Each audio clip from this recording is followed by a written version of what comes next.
Vous ne voyez pas qu'Ingiringiri a bénéficié beaucoup d'avenir par rapport à Netiba Kimbanse par rapport à Bamassi. Bon, Ingiringiri comme tel, ezali commune moko stratégique. Monique Kotereza yo bourgmestre mwana Ngiringiri edi yele un gouvernorat mwana Ngiringiri monique yango ba cop na bino ekemba. Parce que nous sommes là, nous sommes sans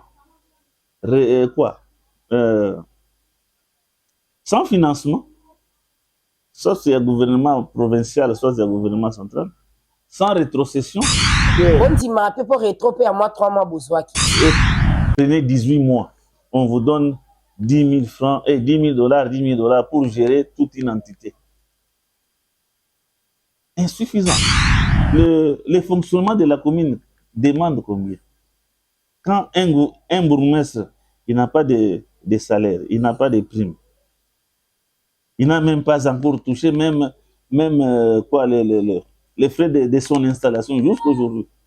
Et les avenirs asphaltés ou bien bétonnés qui n'ont pas encore été exploités ou bien mitougebani non kolekate batuba comme ils sont na ba wenzi na ba commune nyonso commune moko te ba route wana basilisi yango boye so batuba leke belo mona na poko ba mama na ba motanda. Alors stratégie nini bino ba commune bozo zwa pona kosunga pe mokonzi ya mboka na musala oyo azo sala po batongi nzela sika nanu mitougebani te ba inauguré te batuda ba commission yango wenzi. Deuxième sorte à marché pirate au Nazoni. Ok, raison pour laquelle je t'avais dit ici. La police Moussa Naïezani. La police ne nous accompagne pas.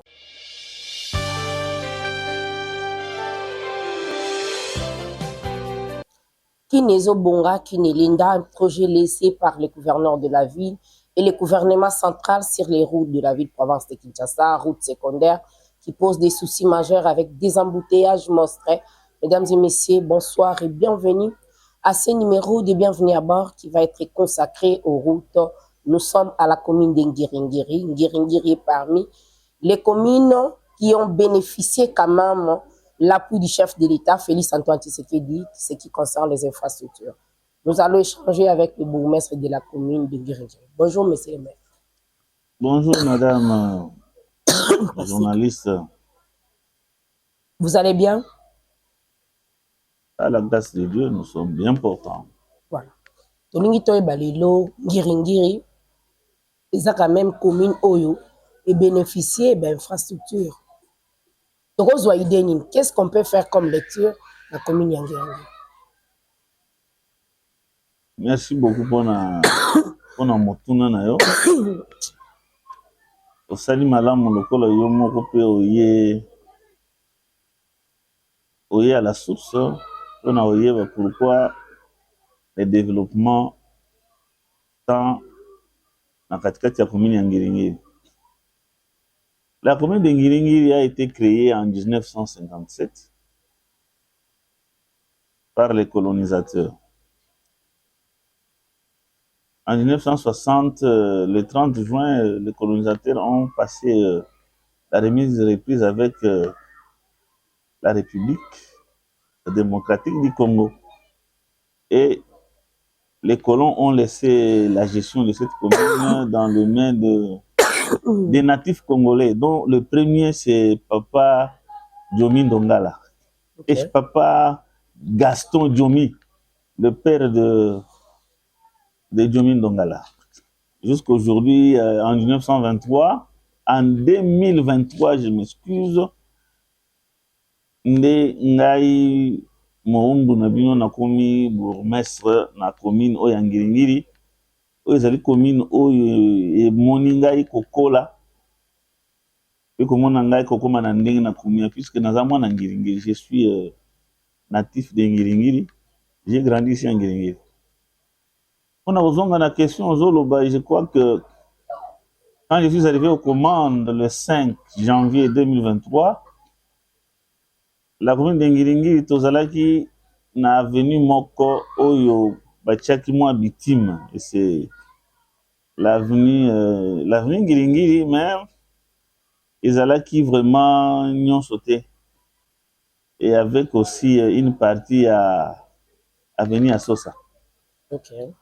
Mais dans la politique de développement du gouvernement central, la politique de développement de la capitale et de la République démocratique du Congo prônée par le chef de l'État, Félix Antoine Tshisekedi Tshilombo. J'ai reçu dans mon cabinet ici les fonctionnaires de BCO. Ils sont venus chez moi ici pour me demander le plan de développement de la commune de Ngiringiri. Qu'est-ce qu'on peut faire? Quels sont les axes qu'on peut toucher pour développer la commune, tout ça. En tant que numéro 1, j'ai pu échanger avec eux. Ils m'ont dit qu'ils ont les moyens, tout ça, mais Sengeli maintenant, ensemble avec moi, tout ça le programme, moi, on a banzela parce que tant on a commis na kutaki avenue Sayo, il fallait que basala yango mais na kutaki yango entreprise au bazwa qui au PC qui marchait ils avaient déjà abandonné. C'est ainsi que j'avais commencé à leur parler que dans Ngiringiri, nous pouvons prendre les avenues ci après. Tokoki kocha béton ou bien asphalte sur l'avenue Movenda, sur l'avenue Nyangara, sur l'avenue Njombo, sur l'avenue Khartoum, sur l'avenue Gambela, et puis essayer un peu de reprendre quelques mètres dans l'avenue Yonani Elengesa parce que c'est pas tombé mais ils ont une place, il y a pont on est vraiment assez. S'il y a moyen pour Matisayango, c'est ce qui s'est fait maintenant. Et quelques temps après, nous avons vu les entreprises. Ça, c'était avec le gouverneur Gentini Ngobila. C'était à l'époque de Gentini Ngobila, avant que l'actuel gouverneur vienne. Et je salue avec son vice-gouverneur Edi Eli, qui est aussi natif de Ngiringiri. Bon. Mon qui côté za yo bourgmestre mwana Ngiringiri Edi Eli gouvernorat mwana Ngiringiri mon qui yango ba cop na bino kembang. Non, exacté yango na ba cop na biso. Ça c'est le plan de développement du chef de l'État, Félix Antoine Tshisekedi Tshilombo, qui a ce plan-là pour le développement de ce pays. Vous ne voyez pas que Ngiringiri a bénéficié beaucoup d'avenir par rapport à Bamassi. Bon, Ngiringiri comme tel, est commune moko stratégique. Pourquoi je parle de Ngiringiri est une commune stratégique? Vous voyez qu'ici à Kinshasa, nous avons le phénomène là des embouteillages, des bouchons. Tout le monde va venir net va victoire, va venir le col à Kassavubu. Va venir la libération. Ceux qui vont venir nous sont les alliés bouchés et que moyen à déboucher et c'est la route secondaire. Ok? Mais Ngiringiri étant une commune stratégique, je vous dis parce que Ngiringiri est dans le cœur de Kinshasa. Raison pour laquelle Ngiringiri a bénéficié beaucoup d'investissements sur le plan Yabalabala. Et ça pour nous lutter contre Ninwana. Parce que ce que mon ici, Ngiringiri, avenue Sayo, hein? Avenue Sayo, tango zo yawana, ezali pona ce qui est sili, et to comité na révolution kuna, ako désengorger libération. Wana c'est au kakate. Ce que tu avenue Birmanie. Et puis j'avais oublié de citer aussi Birmanie. J'avais cité aussi Birmanie. Et il a été déjà asphalté. Au juste ce que Birmanie, il peut jouer le même rôle. Pour désengorger 24 novembre. Ce que vous avez venu à Sosa. À Sosa, avec Gambela et Elengesa. Et Elengesa, et Chaba, comme vous le dites, Katanga, Bazalana pour désengorger de l'autre côté là-bas, de Mongafula et autres. Si vous voulez partir par exemple à Matadi, vous avez bus belé bandaki ko matalimete pour na bypass, mais ce que ça bouché, ya kaboué, bazui Elengesa. Il part avec Elengesa jusqu'à na bypass. bakimi donc babimi na bypass côté à rond-point wana moni nzela zobanda na C avant OK na campus. Donc ngilingili est très très nécessaire pour désengorger toutes ces grandes boulevards là. Ngilingili a bénéficié de l'infrastructure pour soulager la population dans la circulation. Je crois que c'est ça la politique même que, pour laquelle on est en train de moderniser, de faire développer les grandes routes avenues de Ngilingili. C'était ça notre politique. Et ça l'obé pour mandat na onde banzele ezotongama. Na plan oyo pesara besiko. Et ça langa bien te pourquoi? Parce que mutu na mutu aleki na étape na nga na temps on a na yepé avec ma politique et puis avec le gouvernement central secondé par le gouvernement provincial. Allez, on est en train de développer la commune de Ngilingili. D'ailleurs, je crois que si vous demandez sur 100% ya bateau bavandi na le centre, beaucoup de gens maintenant aiment venir habiter à Ngilingili. C'est sur base de ces infrastructures-là et puis ça a boosté beaucoup de choses. Donc Patrick Mwamba, nangai naebike déjà mon kozalo bibiso peut toujours vendre na Ngilingili balo ki biso peut appartement awa.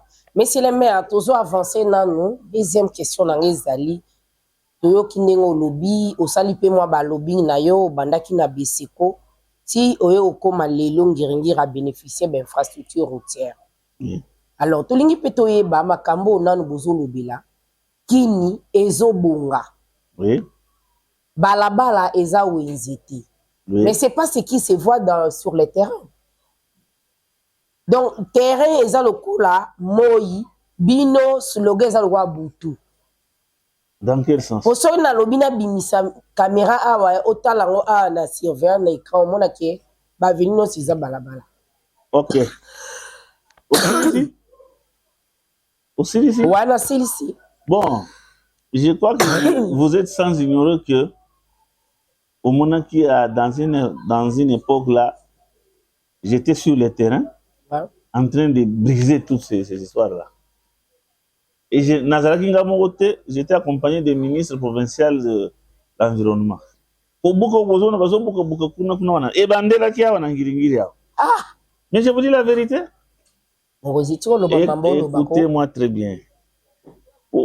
Bon, naboyi kotanga maison de presse oyo télévision na bango banda kolakisa biso mingi tanga tozobuka parce que j'ai détruisé partout. Mais il y a un problème na lemité. Il y a un problème.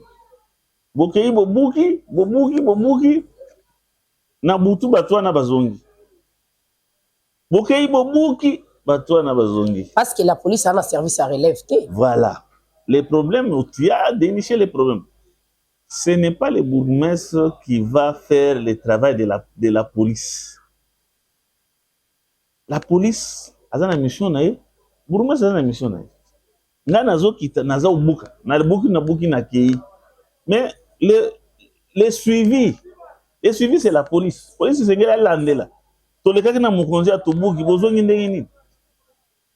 Alors, tozali kozala musala moko tozozongela ka yango. Mais il y a un problème aussi que j'ai vite compris. J'ai vite compris que bien sûr tozo buka. Mais batwana okumona baye ko vandela ngaya bazolela. Tozo les sabana. Tozo tansi bango classe. Papa na bango bazana misala te. Tant tozo teka wana nde ozali ko se prendre en charge. Je ne sais pas si je me fais comprendre. Maintenant, oui. Maintenant, le problème c'est quoi? Et pas nangai awa. Nasina yoki bango ndenge bazo ya kolela. Mais c'est tout le classico place ya kosala marché. Espace otokoki ko chaba. Yo za na ngwana ngeringi na moni espace terre. Oteni wana. Espace ezali. Tozana wenze bayaka n'est-ce pas? Ya malunga terre. Voilà, olobi bien eza malonga te. Merci beaucoup. Mengana wala soki eza malonga. Parce que c'est sur base de Wenze Bayakawana que cette commune de Ngilingili fonctionne. Naka mwa ticket bimaka kuna. Parce que nous sommes là, nous sommes sans sans financement, soit c'est un gouvernement provincial, soit c'est un gouvernement central, sans rétrocession.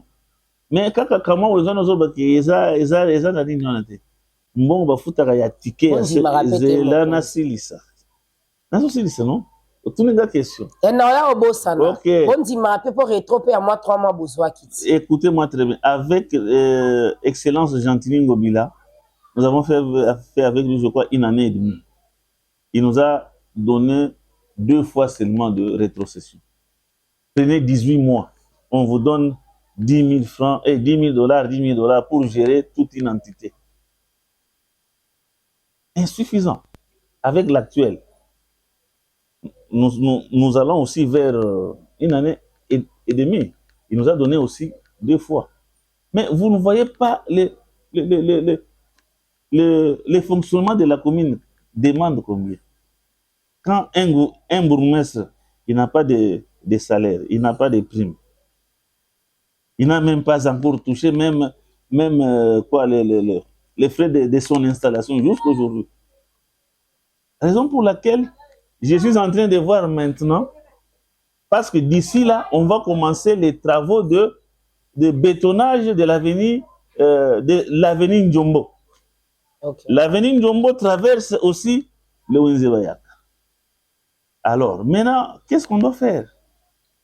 Quand on n'a pas la place de gazer, bateau non sous Tozo Bengana. Maintenant, Wenzebayaka, Ezakuna déjà plein. Alors, donc, qu'est-ce que nous allons faire? Nous allons maintenant attaquer toutes les constructions anarchiques tout autour de Wenzebayaka. Il y a des constructions anarchiques, même au sein de Wenze. Une fois tango, mais là il faut reconstruire de l'autre côté qui a. Il faut maintenant raser toutes ces constructions là anarchiques. Maintenant vous élargissez. Maintenant nous élargissons et puis quand même le marché, créer de nouvelles tables et puis essayer un peu de reclasser quelques personnes que nous sommes en train de prendre sur les balabas, les où ils étaient, tout gazé bangokuna. Alors maintenant, on va place, par exemple, na Gambia la kuna, parce que le pays bango pe, le pays zando ezongi, donc c'est pas qu'on peut na zando ça c'est moment là, zando kuna tutoyeli dossier wana te mizaliwa. Écoutez c'est ça ce moment là que opération balaba les où ils étaient et koki quand même couper ça, ba résultat. Tant que tant ba place ya ko, ça puisse batona bazo les biloko wana c'est ça leurs entreprises, c'est ça leur société. Comment mais na yawana nde alia kawana afuta kanda kunewana. Alors tout le qui est là c'est ya ko gazer. Voilà on a ko ko jusque là na question oyo na landio na suka lobi herbo écrasé balaba les a inzité ko zo ampleur wana batona baza kazi na baneni wana. C'est en 2024-25 et pour ba comme stabilité on est comme ça combien de temps? Dès que l'on va commencer à bétonner l'avenue Njombo, okay. Hein? Je viendrai avec toutes ces machines-là pour raser toutes les constructions. Reportage,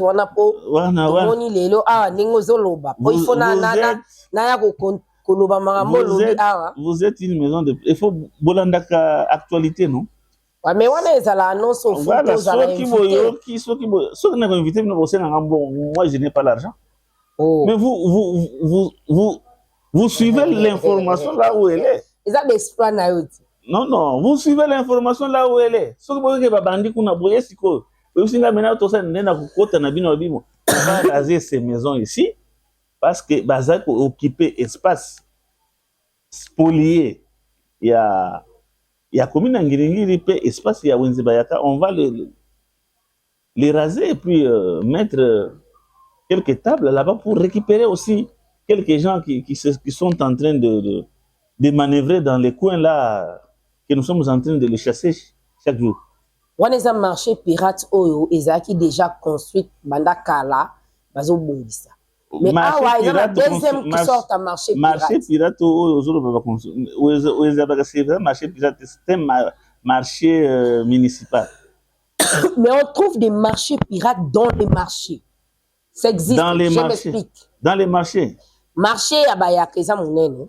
Hein. Na baveni mususu na butu ezokoma wenze. Les avenues asphaltées ou bien bétonnées qui n'ont pas encore été exploitées ou bien mituke bani non kolekate batu ba komisa ona ba wenze.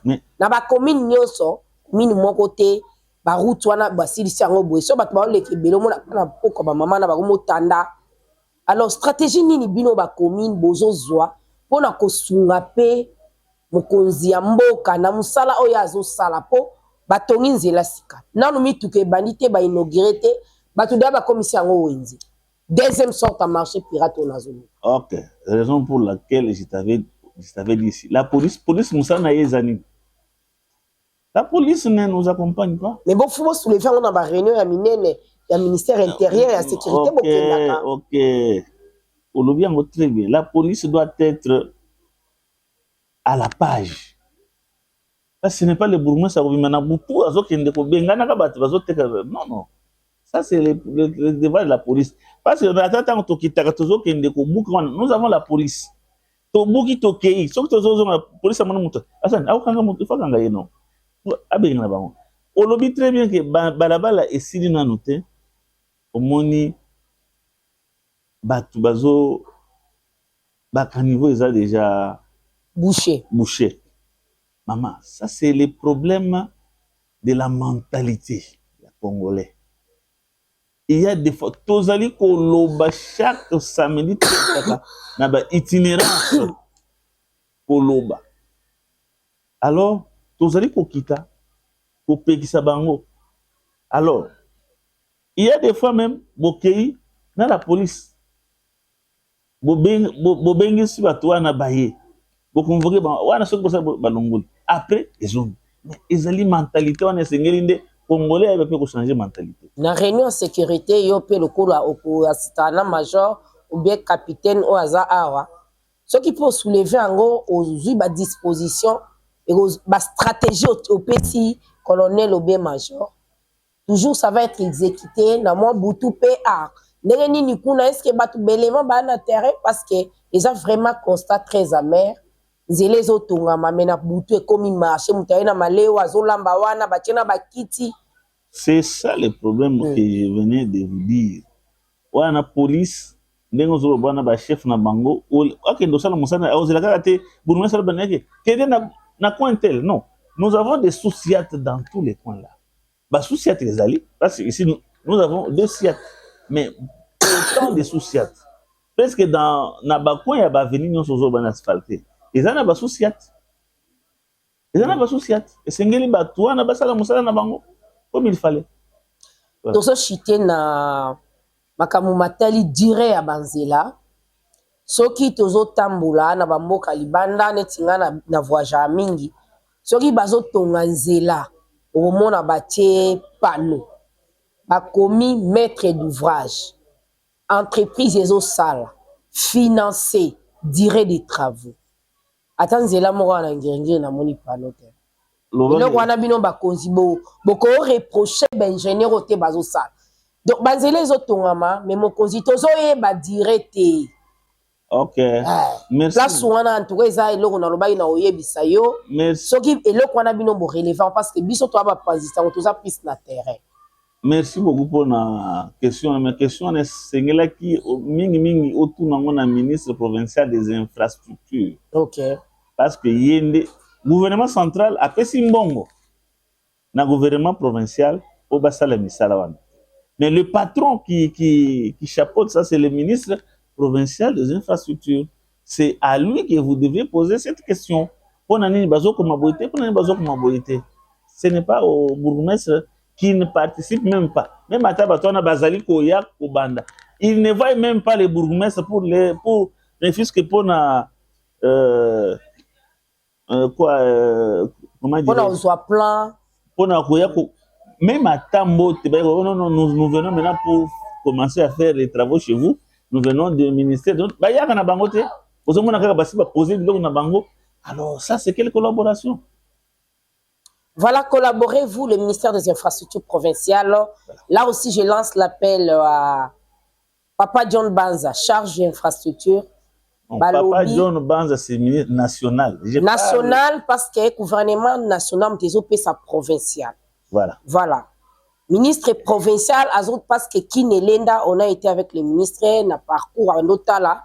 C'est lui qui a financé, le gouvernement central a financé, l'infrastructure provinciale a été financée par l'infrastructure nationale. Okay, c'est lui qui gère ça. Toujours charge, il y a secteur, on a, il y a un terrain, à mon appel, banzela, bazo sala, panneau de signalisation exact. Parce que quand il y a les panneaux de signalisation, les véhicules passent ici, début des travaux, dirait, ok, office de route, on ça là, OVD. Voilà. Ce n'est pas signalé. Alors, c'est par là que nous allons terminer.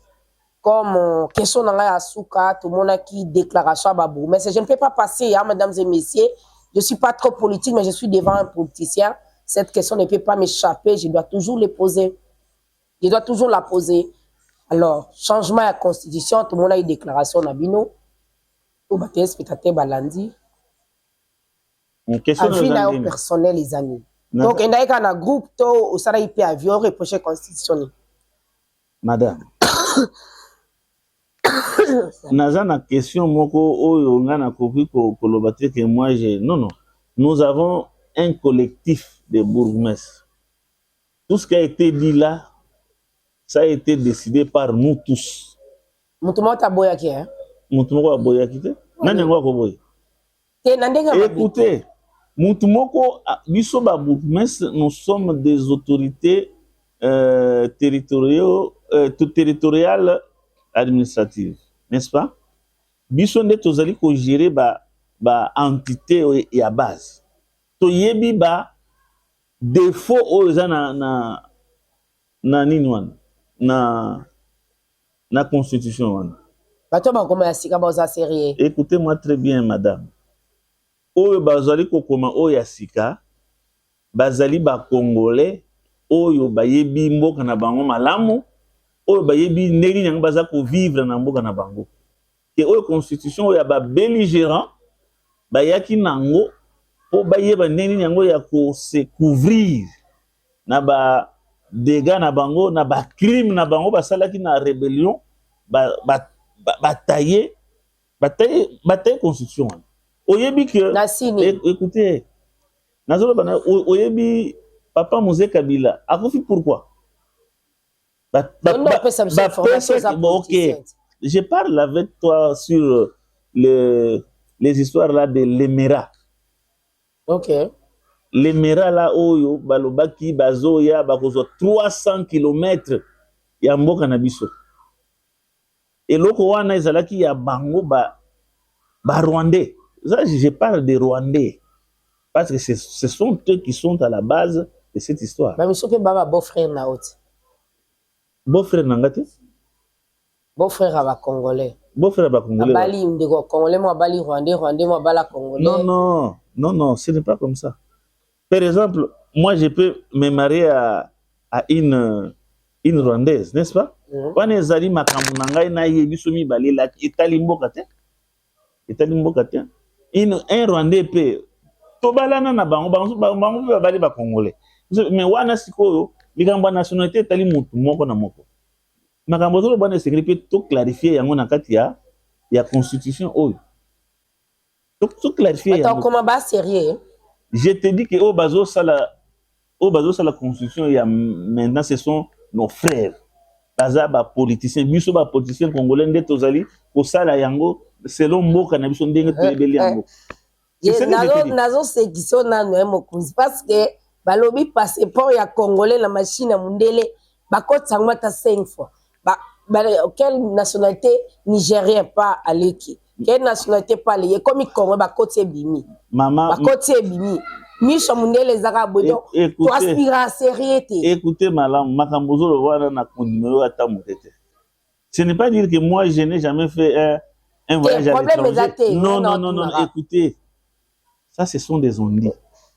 J'ai déjà effectué des voyages à l'étranger. Écoutez, kaka na passeport congolais oyo ekoti kaka mbala moko ebimi esalaka bongo ndenge ozolobana passeport congolais kaka oyo ya biso tenga na oloba na sens que aspire le message na nga na dossier wana ezali aspirer le sérieux maintenant bato bakomaka constitution kala bazalaki pe bakongolais ndambu pe bazala c'est que je te dis que tu ozana quelque bato awa pe bazalaka c'est que je te dis tu es une journaliste ozosala l'investigation mais yebaka que ne faut pas prendre des radios trottoirs non non nga za la radio trottoir nga na pesi exemple ke nga moko na bima pe na mikili ya bapaya na passeport kaka wana ekoti mbala moko ça dépend ba pe bazali ko respecter ngo ça dépend ba pays tenga na lobi passeport eza mabete mais mi passeport aso convaincre mundele te ki aza sérieux non ouais yango na zongi na question wana ya constitution bato ba okuma baza sérieux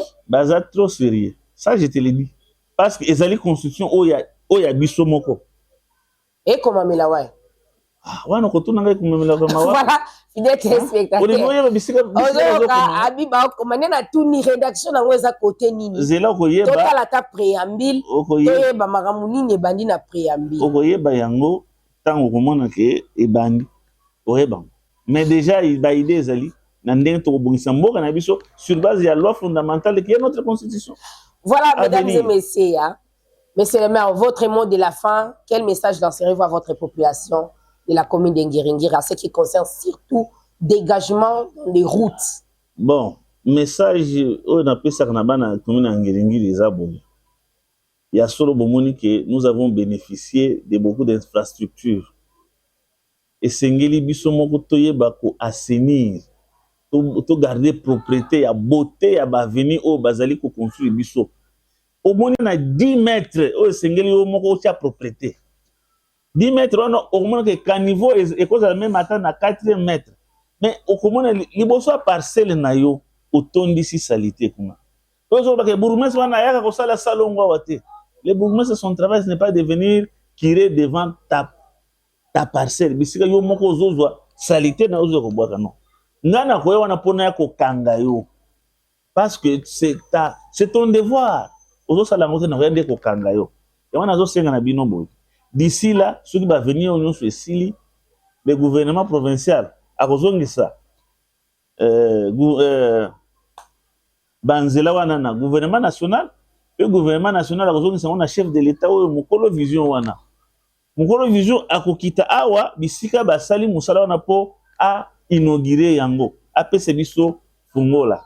A ce moment-là na kozala mawate soki na leki ko banda kaka ndenge tozali boye banda déjà ko sala salongo ko sala assainissement à 10 mètres devant ta parcelle et surtout bino ba grands avenues au bozu ba infrastructure hein quand même sengeli to le kaka wana to ya kaka pona ko constater propriété que to ya kaka wana pona ko constater salité zali o banda ko futa ba mandat transactionnel kama na sengi bilenge bozwa quand même ba habitude ya malamu biso tozalaka na compétence tozalaka ba jeune biso to banda ça la salongo chaque samedi avec à l'époque du maréchal.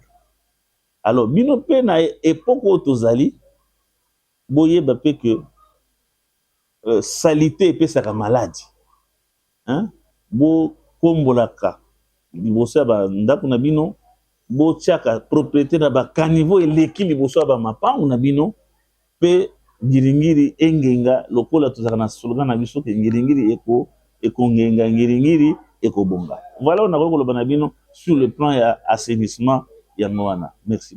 Voilà, l'autorité municipale nous a dit, hein, il rappelle, il a lancé message aux fils et filles d'Ngiringiri de bien respecter les infrastructures.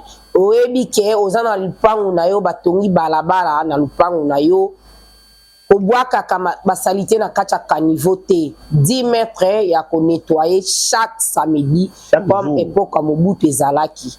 Samedi eza salon au général mais chaque jour na liboso porte il faut ko mula otie matiti no na fulu pousse leki obwaki siango.